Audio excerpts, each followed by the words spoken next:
la mañana. Entre las perdidas tengo tu llamada. El mundo estalla en la televisión, pero yo sigo aquí resistiendo a la confusión.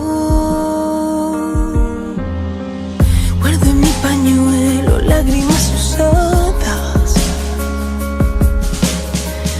y también un nudo mudo en la garganta. Fue tan maravilloso amarse así. Me arrepentiré, pero esta vez prefiero equivocarme sola. Quiero rendirme en sus brazos, quiero conocerle y abrir un camino de nuevo.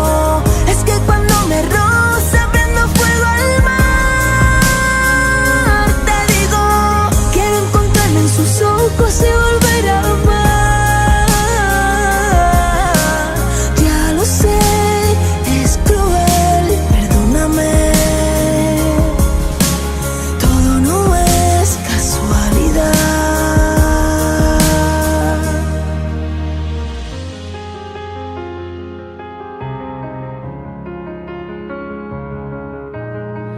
No soy tan perfecta como tú esperabas.